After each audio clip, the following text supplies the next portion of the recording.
Day 26. Day 24 pala, sorry. Ganyan na sila kalalaki yung alaga naming chicken broiler.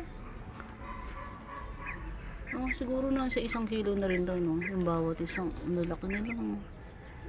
Ang lalaki nila. Tingnan mo yung paa nitong isa, pang adobo na to. Ang adobo na to. Ang lalaki na nila. Day 24. Pwede na siyang adobo.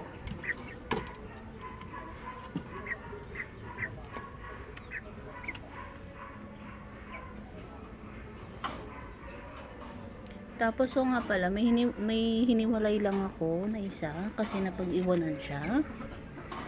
Pakilala ko pala sa inyo guys, si Sot. Si Sot. Ayan si Sot. Kaya siya si Sot kasi bansot. Nabansot siya. Kaya namin siya hiniwalay, no? Kaya pala din ng mga nakaraan is wala siyang ganang kumain is kasi pala meron siyang sakit, may ubos, may halak siya, may plema, may sipon. Kaya ngayon pinainom na namin siya ng Premoxil. Sobrang bisa ng Premoxil ngayon, medyo nagkakakain siya. Yan nga pala si Sot. Marunong siya tumingin sa camera guys. Kaya yan si Sot kasi nabansot.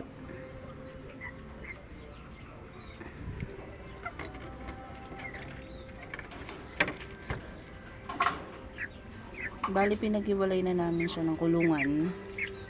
Iniwalay ko na to dahil ito medyo talagang grabe to. Pwede na talaga tong mga 1 kilo ng isang, siguro more than 1 kilo ng bawat isa na to. Ang lalaki na nila. Kaya hiniwalay ko na.